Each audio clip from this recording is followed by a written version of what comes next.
One of the things that we want to show you is how we use this edge system, and we can do two things with it. When we double side sticky tape the outside of this and we add foam to the outside like this, we do two things. The first thing is we can now grind the top and we can contain the dust because, and I'm going to show you in just a second, when you put your grinder on here, you want to go all the way to the edge.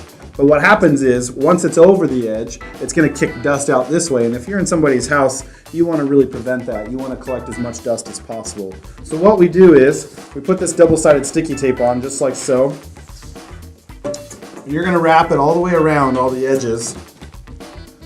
But just for this small sample purpose, I'll show you what we do. So what you want to do is you want to take these foams. These are strips that I've cut from a full 4x8 sheet.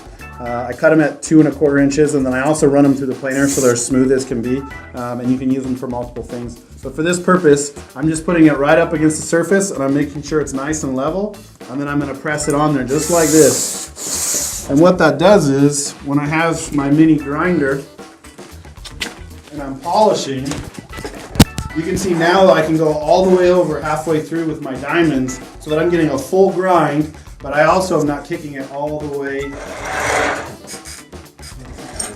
I'm not kicking it all the way over to the edge. So these diamonds, I can go all the way halfway through to the edge, like so, and then I'm not kicking any dust out the bottom.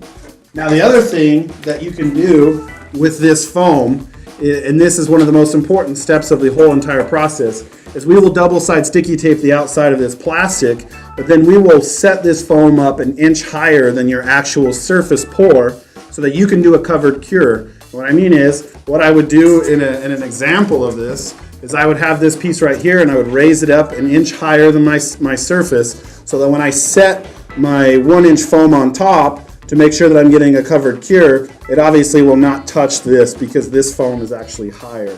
And this is a sample piece that we would use for that. You can stick this right to the edge and it would raise up the surface about like that on the edge. And then you can just go right on the top and screw from the top with your top form.